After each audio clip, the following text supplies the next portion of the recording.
All right, so this module section is about the power of walking away and the power of leaving. It's the one thing that society fears the most in men, and that's why everything is about commitment. If you don't commit, you're irresponsible. You know, if you don't commit, you're a loser. You are, what is it? What are the words? Deadbeat dad, you're irresponsible.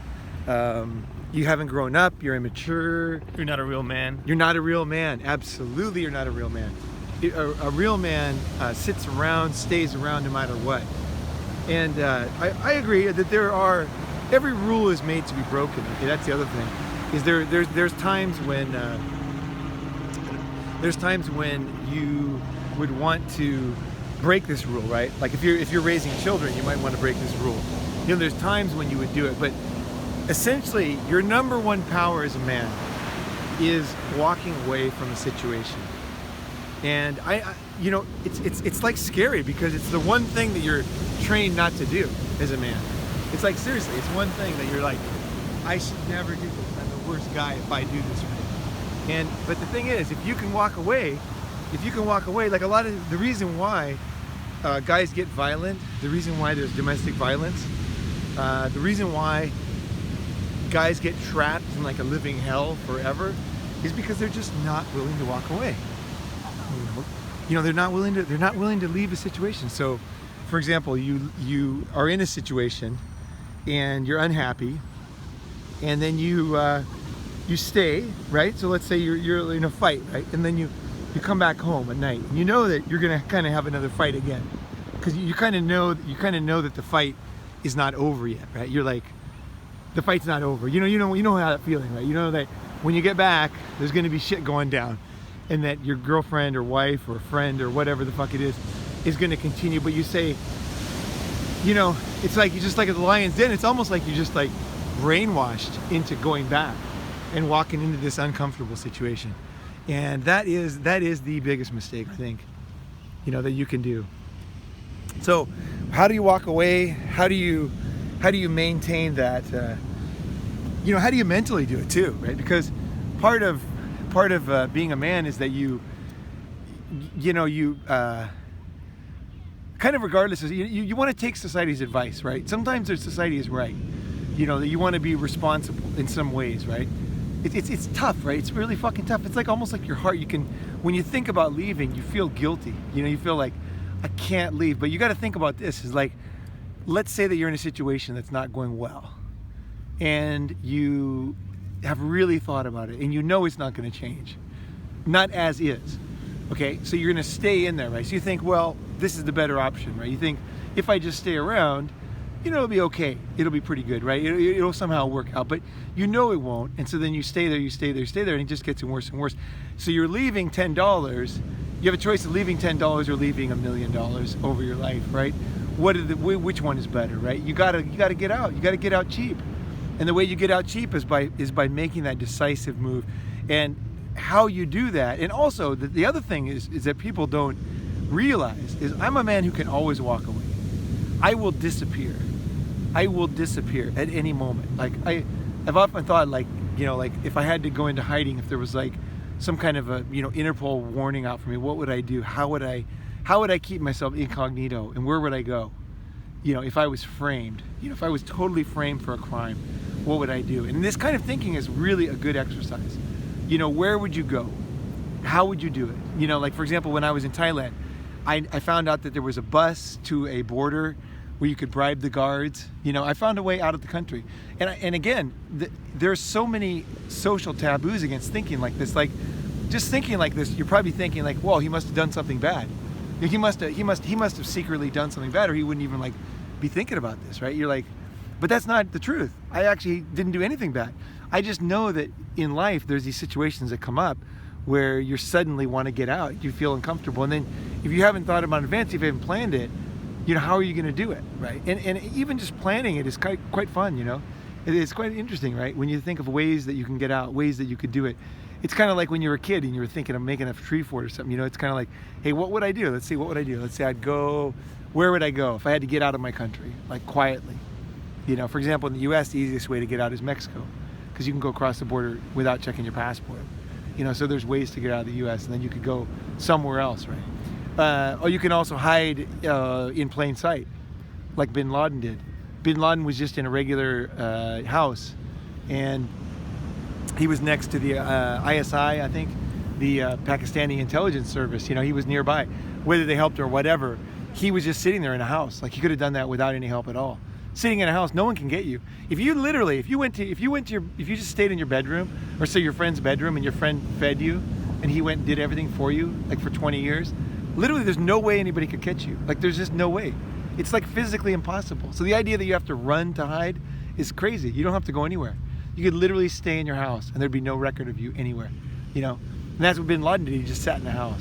So the idea that it's difficult or, you know, it's risky, you know, leaving, hiding, getting out of a situation is not as difficult as you would think. And especially if you plan it in advance, it's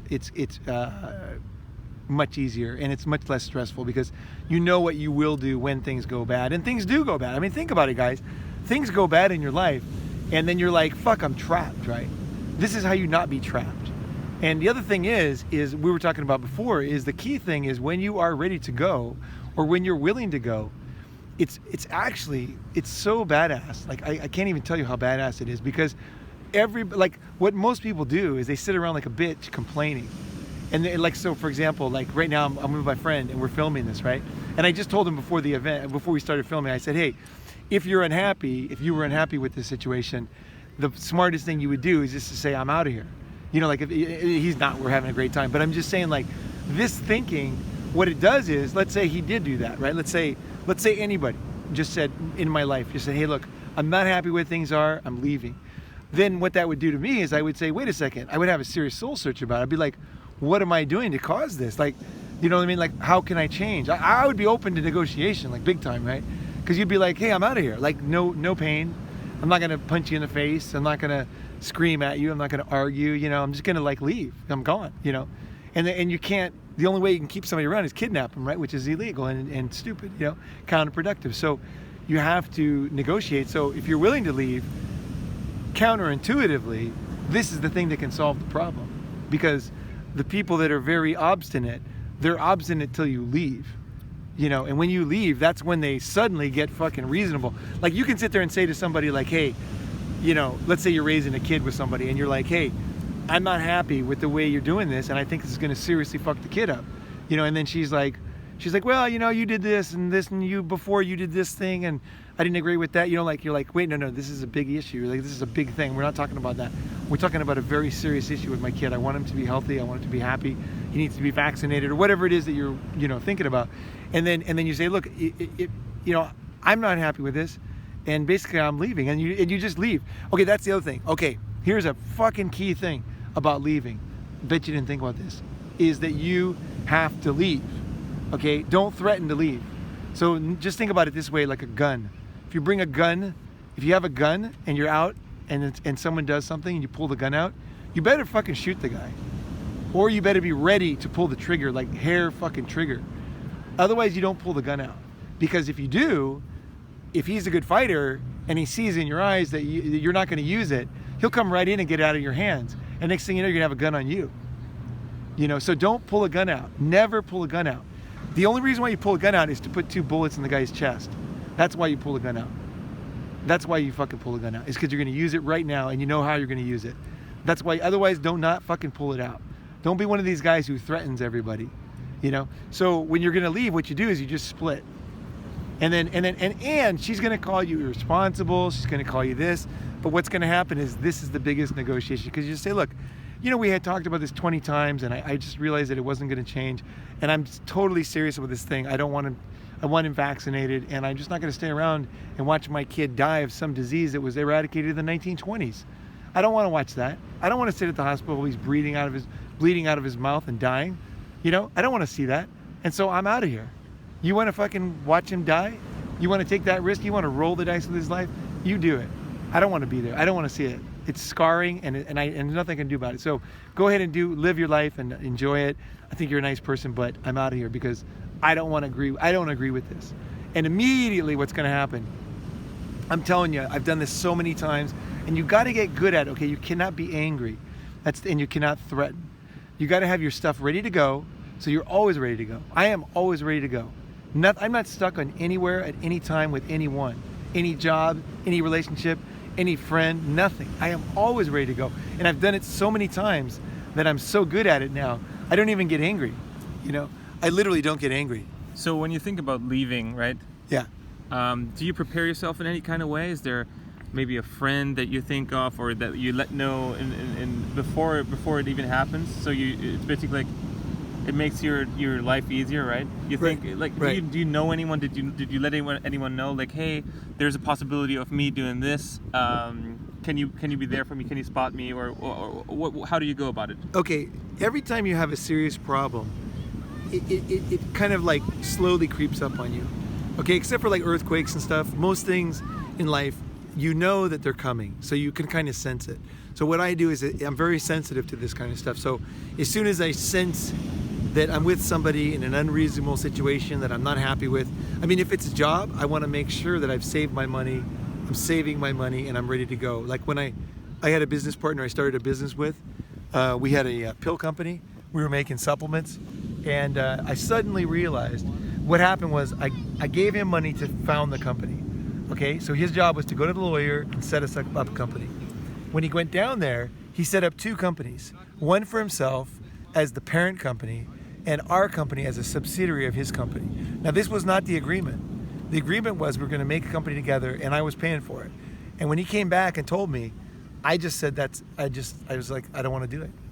I won't do it. I spent like 6 months getting ready, but I just said, no, I'm done. Like, you can keep that company. I lost a couple $1,000s to set up the company, but I saved myself an insane amount of headaches, because anybody who's that basically much of a thief and dishonest who would set up a company with our company as a subsidiary without telling me is just a dishonest person, right? I don't want to have any dishonest people in my life. Everybody I consider in the members area, and even the people that comment on the videos, I consider friends, and I enjoy being with you guys. I enjoy talking to you guys. I enjoy learning from you guys. And I'm really glad that if there's anything I can give to you guys and help you, right? But if something's not happy, I'm the exact opposite. It's not like I'm like the nicest guy, but if I'm not happy, I leave. I'm out of there. So that's what I did with that guy. He could not believe it. He thought I was going to do the company. I said, you do whatever you want. You want to do the company? I got talent up the ass. I'll do something else. Like, you know what I mean? That was my idea. It was my company. And I just realized it was going to be too much trouble. He was probably going to do some bullshit to try to stop me. And I just realized it was just not worth the trouble. And I left. And I tell you, that was the best decision, because I went out to found a much more successful company on my own about 6 months later, because I didn't have this thing hanging over my head. So clearing your desk off, metaphorically, is very healthy for you too. So, you get a chance to rebirth, right? You get a chance to restart where you want to be, what's going on in your life, why you're doing things, what went wrong. You have so many opportunities now, and you're not angry because you didn't have big fights on the way out. So when I have these disagreements and I just leave, there's not the bad blood that other people have. So when I see them again, they kind of look at me like fuck, you just like left. Like, you know what I mean? Like, you never put me down. You never you were unhappy with this thing and you just fucking gone. Like, dude, like, that's very powerful. Like, it takes all the air out of them. Whether it's women or business partners or friends or whatever, is when you do that, it's really a shocking thing for a lot of people. Is they can't believe it, because they're not used to this. Most people, what they do is they just dig a deeper hole. So like we were talking before, what they do is they start arguing, and the minute you start arguing, what happens is then you start saying things that you don't even mean, right? And that you regret, right? And so you start making mistakes. Because you're making emotional responses, right? Well, it's not so much that. That can be part of it, but mainly what's happening is you're dealing with an extremely complex situation that wasn't agreed upon in advance. And then all of a sudden you're having in real time, like, people can say really stupid things and you have to argue against them is really hard. Like if somebody says they believe that in the flying spaghetti monster God, they can say that pretty easily. Like, I believe there's a flying spaghetti monster in the sky. But for you to disprove it requires a lot of knowledge of physics. It requires logic, it requires thinking, planning. It's not easy to disprove something stupid, right? So when someone says something and you're trying to like disagree with it can be quite hard, actually, because they're just saying something stupid. I think that humans will fly tomorrow, and I think that, whatever crazy thing they say. So when you're talking to someone who's not making sense, or you're risky a situation because you're logical and you're rational, and then if you just make one mistake in your logic, they'll go, oh, you said that one thing and that's not true. See, I looked it up, it's not true, and then you just get into this whole thing and you're like, no, this is not good, right? The way you save yourself, the way you stay optimistic, and the way that you win is by leaving. And then what happens, I can tell you right now what happens, is people, they say, well, where are you now? You're like, I just went out, and they're like, if they're smart, they'll say, well, basically, what did I do to make you leave? And then I'll just say exactly what I said before, but this time they're listening. Because they're like, wait a second, I'll just hang up the phone. Like, I'll just say, oh, okay, that's fine, how you feel, that's great, I'll see you later, I gotta go. You don't even have to say you're leaving. You don't have to say, not only not threatening, right? Like, threatening is the worst idea, right? Pulling out a gun all the time, right?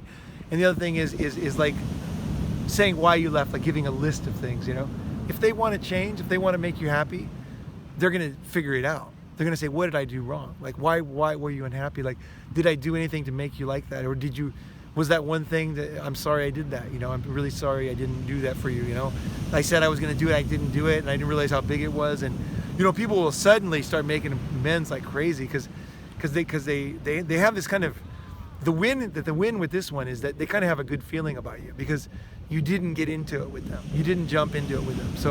So leaving has so many advantages. It's so many advantages. And it also frees your mind up too. Like, a lot of times, the truth is that a lot of situations are just hopeless. And you just don't want to accept it, right? You're just like, oh, I'm going to stay around. It's partly your own mind that keeps you in these situations because they're not going to change. You just know it, And you're like, nah, just going to go. And then I'm not going to be angry. I'm not going to put them down. I'm not going to have some big discussion where I'm trying to prove them right. Like, I know that they're not going to change. And I'm going. But you also, at the same time, it's not like you throw your phone away and change your name. You know what I mean? Like, you're giving them a chance just by existing on this planet, that they might say, look, I really, like, I didn't think it was so serious. Basically, I was an idiot. I've even had women say, like, I was a cunt. I'm sorry. Like, I was wrong. Like, I shouldn't have said that. And I'll be like, whoa, she actually knows. Like, she actually knew inside of herself in the beginning that I didn't like it. She actually knows the correct word for the way she acted, So when I was, that's powerful, man. It's so powerful. And also, you will also have a better feeling about them too. Because it's more amicable, right? It's more amicable if you, for yourself too. Because that's the other thing. If you're too angry at them, then you can't forgive them. And then you're going to make problems in the future, right? Which is not good, right? You don't want to do that for yourself either, So that's the thing. So you want to have a plan. So what I do, to answer your question, is I will say, okay, I'll feel that it's coming on. So I'll say, okay, I can sense things are getting worse. This has happened 3 times now. Things aren't changing. I'm not happy with it. And then what I do is I start making serious plans. So this is when I like recently I had a situation and I called my friend and I said, look, if I go back to Thailand, what is it like right now? What's the situation? And my friend said, look, if you come back to Thailand, you can do this. You can come stay at my house. I'd love to have you over. You can do this. We can do this. I'm doing a new business. I'm doing this. And I'm like, really? And he's like, yeah, dead serious. Anytime you want to come, just let me know. And so then I started looking online for ticket prices. And then once I kind of like had a realistic plan of what I was going to do, started thinking about what I really need. Thailand's pretty warm. I don't need all these warm clothes, right? So what I really need is not very much, right? So I'm like, okay, now I have a plan. I know what season it is, so how much tickets are going to be. It turns out that they're cheap now, And also now my friend, who is pretty private kind of guy, is like, hey, come, you can stay at my house. Like, he even got an extra internet connection for me. He's like, I got an extra internet connection so you could have your own high-speed internet. I'll use mine. And so I knew he was dead serious, and I was like, this is so cool. And so that took a lot of pressure off me on the situation I was unhappy with the other day. And so I realized that any moment I can just book a ticket, wait as many days as it takes. Oh, and I called another friend too. I called another friend that's a very good friend whenever I kind of have turmoil in my life. And I said, what are you doing? And I told him the situation. I said, do you mind if I come over there for a while? Because it's not just about crashing, it's also about talking. You know, when you go through something difficult, you want to have somebody you can talk to. You don't want to sit in a hotel by yourself and drink. You know, you need to kind of process the shit. You want to come out stronger, right? So I told him, I said, look, do you mind if I come crashing your place if something happens? And he's like, totally, man. If you're uncomfortable, just come over here. And then you can wait out, get a ticket, you're gone, go to Thailand, you're fine. And so I had 2 people that were like totally stoked on having me over, that were already clued into where I was at. And I knew what the ticket prices are. And that gave me, that gave me just in itself, it's I can't even describe the peace of mind you get when you thought it out. You know what I mean? Like, I know I can figure it out on the fly. I can just go do it and buy a ticket and go. But it's nice also to have like the details all specced out, where it's like I could just be gone, like just right now, just like going to Starbucks. I could just go and change countries. So I think that's the other thing is if people talk about minimalists and stuff, and this is not what we're talking about here. Minimalist is when you have a stable home and you want to stay there forever, and you're going to stay there no matter what happens, and you want to live an aesthetic lifestyle or something. This is not the reason. I don't mind staying in like a mansion. In fact, I'm staying in a Hollywood mansion right now, and it's fucking really nice up there, you know, near DiCaprio's house, old house, and near Russell Crowe. It's beautiful, right? I like that stuff too, you know. I don't mind that. The reason why I keep things simple is because I know that things change, and I like to be able to move on and do new things. If I get a call, there's something going on in Silicon Valley, like I got a couple of years ago. I went up there and I worked on a deal. It was awesome, you know. It was really fun, and I don't have the ties that other guys have, so that I'm always ready. You know, I'm always ready to leave physically, and also I'm ready to leave not just for a negative thing, but for a positive thing. So, you know, somebody called me and they said, "Look, we'll give you 1.5% of this company. We want to raise money." And I have some friends that are Silicon Valley investors, you know, some VCs. And so we called them, and I went down there and I raised money for a company. Turns out that we didn't end up doing it, but it was like 3 months of really interesting work, and I got to meet a lot of people. I got in touch with my friend who was a VC. He was into this project. He got more respect for me. I got to know him on a different basis. It was an awesome experience, you know. So the ability to leave is not just because of a negative thing. Also, the way you want to think about it is that when you do leave, you don't just want to, okay, here's the way people think, is let's run away. Let's run away. Or let's just get out of the situation, get another thing. No, I always think, one, I want to get out of the situation. That's like the most important thing, because that's the leverage. And that's also mentally good for me, right? But the other thing is, I want to think, okay, now I'm a free man again. So it's like I have a whole new free, you know, it's like the chessboard is totally empty, right? No moves have been made. I can make any new moves I want. So then I say, okay, well, what is the cool shit to do? What do I really want to do? What have I learned in the last, like, however long I've been doing this, right? Last year or two. What have I picked up? And I realized, okay, you know, my parents are older. I wouldn't mind being around when they get older. So if they die, I'm not, you know what I mean? Like, I'd like to see them a few times before, you know what I mean? I'd like to be there, be a good son a little bit, you know, and kind of do my thing on that, right? That before, when I was younger, that wasn't a big thing. You know, they were young. My parents were very young, so they were young, and so I never thought about that. But now I'm thinking, okay, things have changed a little bit. I kind of want to be within striking distance of where they are in case they need help or whatever, you know. So things change, so you can reevaluate where you're at, you know. And also, I feel more comfortable that I could stay in California, whereas when I was younger, California was like a place I wanted to get away from for some reason, you know. And then there was just I wanted to see more of the world or whatever, you know. So I changed too, right? And my situation changes, and also my friends and the things I want to be near. You know, maybe you want to be near like medical care. Like, things change, you know. You just kind of want to be. You got new priorities, so you always want to. This is your chance, right? Don't waste your chance. Like, don't just leave a girl to go with another girl, right?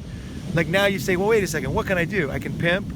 I can hire whores. I can, you know, I can be single. I can be a monk, right? I can get a sex doll. I can travel the world.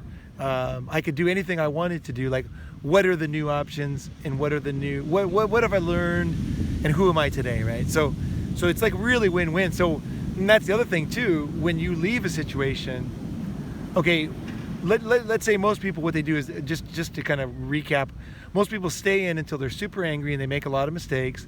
Now it's half their fault. Now they've insulted somebody. They've been an idiot. You know, now they've got all these like things they have to make amends for. They feel all confused about it, and they're more and more angry. what happens? They either do something they regret, like they're passive aggressive, they kind of become a 3-incher, or they do something like really bad, like a really bad situation is if somebody got violent or did something illegal, that, like that would be the worst kind of scenario. That's what I think domestic violence is the inability to leave, and the ability not having a plan.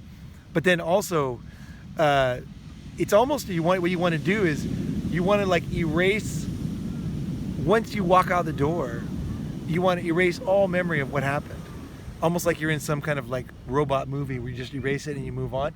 And now you're like, okay, now I'm a free man.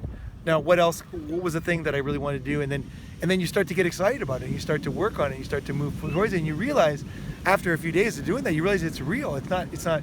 You're actually working on a whole new thing. And so what happens is 2 is you have leverage. 1 is you have leverage, but 2, you become even more attractive to the person you left. Because usually when most people leave, they like go live in their car, or they have a real downgrade in life, or you know what I mean? They're like really like scraping the bottom, and that makes you less attractive. Because they're not prepared, right? They're not prepared, and they're not mentally prepared. They're not like logistically prepared, and so then the other person sees them as kind of a loser, and it looks down on them. And so the odds that because sometimes you do want to fix it up if you could, the situation, right? And the way that you give yourself the highest odds of that happening is by being a winner and by kicking ass. And then people say, my God, you left, and the next thing I know, you're fucking in Silicon Valley raising money and fucking, flying around in a 727 and fucking doing cool shit, or you're just like the man doing that thing you always wanted to do. And like that makes you very attractive. And so the person's doubly motivated to kind of like get their shit together and kind of like make those changes that you wanted done, whether it's an employee or a friend or a relationship or whatever it is, a wife or whatever it is, So it's really win on every level, but you have to be ready to leave. You have to be ready to leave. Don't listen to society. Don't be like this guy don't be shamed. Don't be shamed. I call it going out for a pack of smokes. I'm always ready to go out for a pack of smokes. I don't smoke, but I'm always ready to, and that means leave forever with no trace. Just disappear, and that is the power. That is the power, and you will feel this surge of power when you do it. You really will, because you'll be like, oh my gosh, this is amazing. Like, it's almost like they never existed, if you're just getting out of there, like you're escaping, So what do you have to think about? Just a couple things, I guess, like a handful of things that you have to think about. What do you keep in mind when you want to leave? What's important so that you're not caught off guard and that you not look like a loser, right? Right. So what you want to do is the key. Okay, they've done studies of people that survived emergencies like earthquakes and fires and terrorist attacks, and they thought, and I think everybody, the common knowledge or common wisdom was that these were wise people who could make decisions on the fly, and they were like they were like a survivalist or something or whatever. They studied karate or something. What they were shocked with the answer was, it was super simple. The guys who survive, like for example, airplane crashes, are the ones who watch the demonstration when the girl's showing you the exits and stuff, right? Those are the guys who survive. And it's the same with the mall. Like when I go to a mall, let's say like in Thailand, there's a lot of malls, and I would go there and work, right? I'd go there and work online. And so what I did whenever I was kind of taking a break from working, I'd walk around the mall and I would look for emergency exits. So I thought to myself, it's kind of like fun. I kind of thought to myself, okay, now if there was 2 guys with machine guns down by the door coming in, where would I go? And I found the like employee exits and stuff, and I knew where I would run. I knew like these stairwells that were kind of secret, and I knew these exits, and I would run directly to them, either to the roof or whatever, and then I would look for like a way to get down the building, so maybe like some kind of stairs or something. So it's kind of like my hobby to check ways to leave. And the same with my house. I look very closely at the design of my house. So I imagine, because the reason why people die in fires is because when you're in a fire, you can't see anything. And the thing is, people think that they have a long time. You only have a few seconds before you're taken over by smoke. Like, you don't have a long time. You have a very short period of time. Maybe only a few seconds. So you have to know exactly where you're going, exactly where they exit. You got to go right there. Get the fuck out. Don't think. Don't try to save anybody. Get the fuck out right then, and that's how you save yourself. And that's how you survive fires, because you have a plan. So what people that don't do that, what happens is their brain is scrambled when, let's say there's a fire. Like there was a great story of a lady in an airplane. She had watched the view of, you know, where the exits were, right? And she was in the fire. They interviewed her, and she said when she was sitting there, she was totally shocked because the plane was on fire, and like one of the engines caught fire, and everybody was sitting in their seat like normal, waiting for someone to tell them what to do.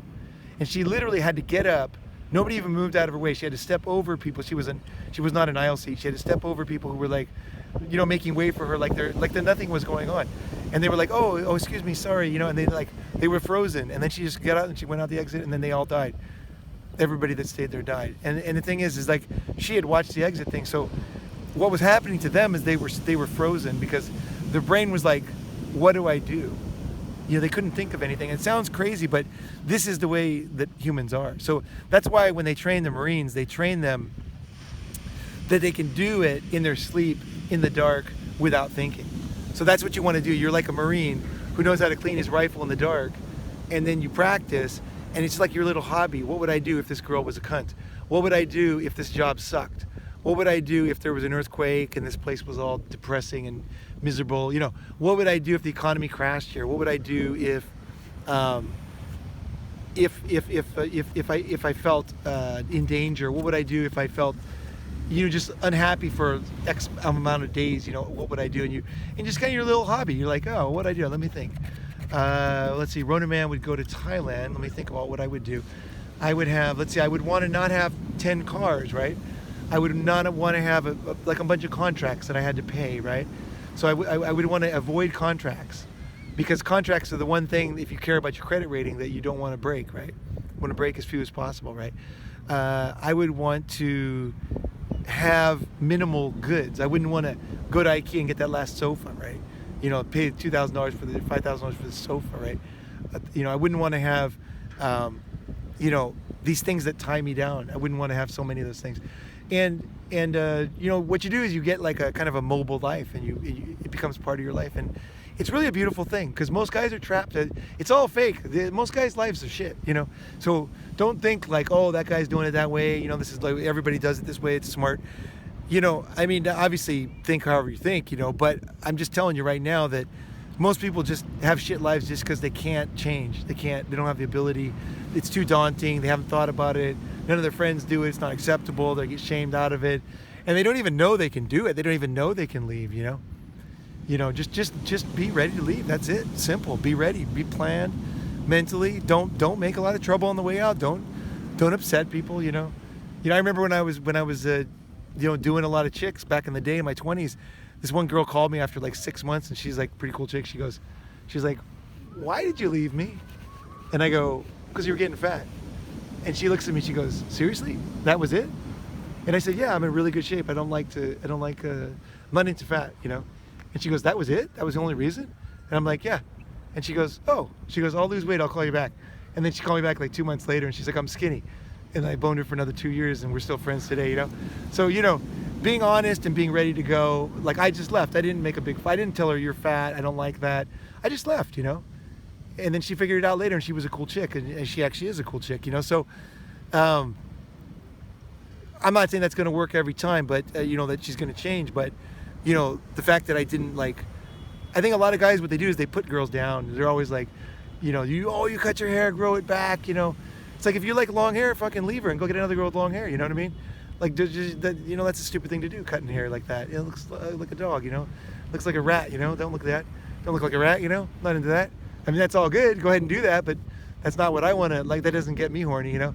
So I think what happens too is, like, everybody in your life realizes there's consequences with you, because you're the one person who doesn't fuck around. He doesn't fuck around and doesn't go around threatening, and isn't like this kind of like judgmental fucking lecturer type of fucking dickhead. You know, I don't like lecturing dickheads, you know? Like, I'm not like that. I don't want to be like, it's not my, I just want to be ready to leave. It's like, you know, it's not happy, I'm not good, I'm just out of there, you know? And like, if they want to change, they can change. If they don't change, it's fine. I got a plan, I'm out of here, you know? And it's no harm done, no harm, no foul, you know? And it sounds harsh. If you're a young guy, you're listening to this, you're thinking, ooh, that's kind of cold, you know? It's actually very, very badass what I'm saying. It's very fucking badass. It's like Billy the Kid, man. Outlaw fucking badass, you know? This ability is like your secret weapon. This is your number one thing. The unblackmailable is that you can leave. you physically can leave. And I mean with anybody. It doesn't matter who it is, your parents. It doesn't matter, you know. Like if it's dangerous, unhappy, just leave. And like I said, you can't fix everything, but this is the best option for possible change, and also it's the best option for you to get out of a situation and to move into a better situation. Because you're not all confused and upset. You don't want to be like that when you're making changes. You want to be ice cold, you know. So when you leave, you have that mindset of, I'm gone, right? Is that what you have, or do you think sometimes even like, oh, they're gonna call me, they're gonna reach out to me, and then they're gonna be better in the end? What's the major mindset that you have? It's just, yeah. I'm leaving, I'm gone. That's it, 100%. Okay, my mindset is okay. I imagine it's a great question actually. I imagine that I'm being hunted down by special forces, and they are trying to kill me, and they cannot catch me. So I pack my bags as fast as I can. I escape. If I know that they come down a certain road, I'm gonna go down another road. I'm gonna go down an alley. Like it's like a game. I'm like, I don't want to see them, because that kind of ruins everything if they see you leaving. You know, it's just like you just want to you're serious, because what this does is when this mindset is you're gonna tend to puss out if you do that. If you go, oh, you'll pack, but it's too slow, and they come home, right? Yeah. It's like special forces. I want to escape. So as fast as I can, I get my stuff and I get into a taxi or an Uber, and I go the exact opposite way that they would never go. So that and then I go to some place that they would never find me. Like it could be like, if you're used to hanging out in certain restaurants or a certain area of town, you do not want to go there. You want to go in an area where you never go, where you've never been, you know. And like obviously you could go straight to the airport, and you could go to the bus station, go to the airport, whatever it is that if you really want to, if you don't have a car, if you don't have a way to go. But obviously if you have a car, there's always a lot of options if you have transportation and a way to go. You know, you could just once you're in there and you're out of there. And I actually get this thrilling exhilaration, because you get these calls of like total shock, like, oh my God, like, you know, what did I do? Like, and you're like, no problem. I just decided I wasn't happy with it. I told you I wasn't happy, and so I'm gone. And they're like, people are like completely shocked. It's almost like they can't process it. You know, they make changes like crazy. And then the thing is, then you have the option. I would say the other thing I would say is that don't believe fake promises when you're coming back. So if you are going to go back for whatever reason, you have to take it really super seriously that you have to exact something out of it. Don't be a fool where you're like, oh, you're gonna make a small change and it's gonna be all good. You're like, no, that's not what I want, you know. And then you think about it. You say, and then they're gonna push you to say, well, what do you want? What is it? You say, this is when you have time. See, so the key thing is, don't be a dick. Don't be a dick because of yourself mainly, right? You don't want to be a dick because you don't want to be a dick, right? That's the main thing. So then you say, oh, you know, so basically they're negotiating with you now. So then you say, oh, I really haven't thought about it. I didn't think you were going to offer. So let me actually have a think about it. And when I'm ready, I'll let you know. And then don't make a time. I'll call you back tomorrow. I'll call you in an hour. You never do that. You always just leave it open. Just say, oh, let me think about it. And then you think about it. And then you say, well, you know, you don't come back like a dick. You just really think about it. You know, you say, well, actually, if I had another apartment, you know, where I was, if I had another apartment where I was different, separate from you, like until now we've lived together, right? But now if I had my own apartment, then that would be awesome. You know, that would be good. That'd be a good solution, you know? So I think that's that kind of thinking is like, you want to have very badass thinking where you're like really thinking what would make you happy. And the last thing I want to say on this topic, and it's really important, is you have to be very, very hesitant to give in.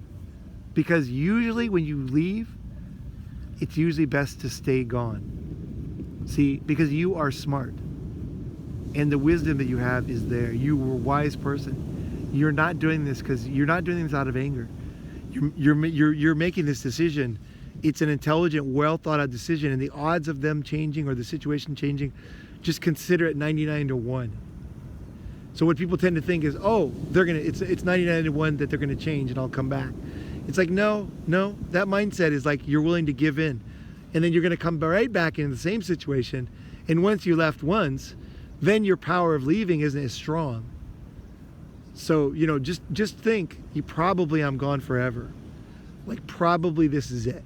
Like, I'm leaving and I don't want to be seen. I want to disappear. And then if they offer something that really makes sense and you have time, you think about it. And if it really does make sense, then you have a whole new paradigm, and then you come back with a whole new paradigm, right?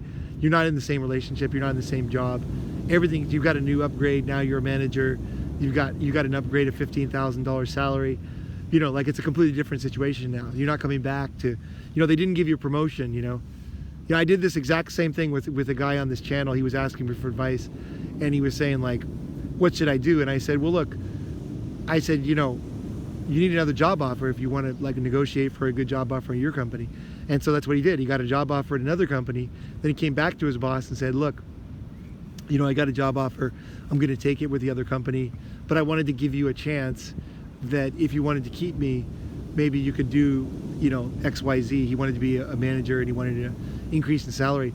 And it was really, it doesn't always work out, but actually in this case it did work out. And his boss was like really apologetic. Actually, his boss said, you know, his boss was like, I'm really sorry. Like, we actually really need people like you. He's an engineer. He's managing projects in Boston. And the manager was like, you know, we actually were pretty stupid not to promote you earlier, because we know that you're good, and that we were like pretty stupid, and we lost like 2 other managers while we were not doing the same thing for them. So we realized that it was not good. So not only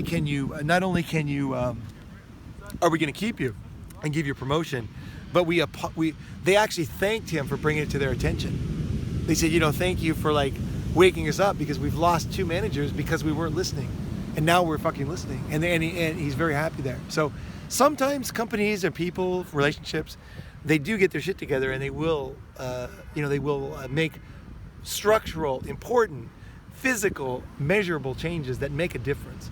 And those are awesome, because he has new respect in the company. And actually, when this whole thing went down, it went all the way to the president, and the president called him, and he had never talked to the president before, and said they wanted to keep him. So, you know, him being ready to leave and having a plan was really powerful for his job. And at the same time, he didn't care. You know, usually this doesn't work when you do this, because they'll say, oh, you know, you want to leave, or, you know, now that you've said you're going to leave, you know, then now we know we don't trust you anymore. You know, that can be the reaction sometimes, right? And so you have to think that that's probably going to be the reaction, right? So you got to be actually ready to leave, right? And he was ready to leave. And because of that, it was sincere. He never pulled any shit. He never hid anything. He never lied. He never exaggerated how much the offer was. He was super, super flat, level-headed. And the company actually appreciated it, and he came out better, and now he's on his way up in that company. So this unblackmailable works very, very well, and it all starts and ends with the ability to leave, the plan to leave, the knowing the right attitude, that you're not, you know what I mean? You're not smirking, you're not digging on the way out, getting digs in, you know, you're not getting revenge, you know. You're just unhappy, and you don't like it this way. You know, like, you're totally sincere. Like, it's just like if you don't like food, you're like, you know, I told you I don't like eating this. You're like, it doesn't make me feel good afterwards. Like, my stomach's fucked up after this. Like, I'm not trying to do anything. I'm just like, I'm not happy with this. Like, I told you I was not happy with this, you know? And then people are like, oh, fuck, you know, this guy actually is a man of his fucking word, you know? And you will have new respect for yourself too, because most guys, like I said, they're just living a shit life, and they don't know how to change. And when they do change, they tell their boss to, you know, take this job and shove it, and they make enemies. They don't think of the options, and they don't have another job, and then they, you know, have to beg for the job back. And it's just a fucking total dog's breakfast most guys' lives. You know, this is the way to have your shit wired tight, and even if you don't make any changes, you're always ready to, and you will feel this new confidence. You will feel confidence, and that's the number one thing. It's not even about the other people. It's about you. So thanks for listening to the module, and I hope this was helpful. So put any questions in the forum that you want to ask, specifics, because I know this can be sticky, right? It can be, you know, the devil's in the details here, guys. The devil's in the details. So I want you to, like, let's get these things solved, whatever they are: relationship, money, finance, business, friendships, family, living areas, you know, countries, whatever it is that you're unhappy with. Let's fix these things, and let's get them done the right way, where you move to something better.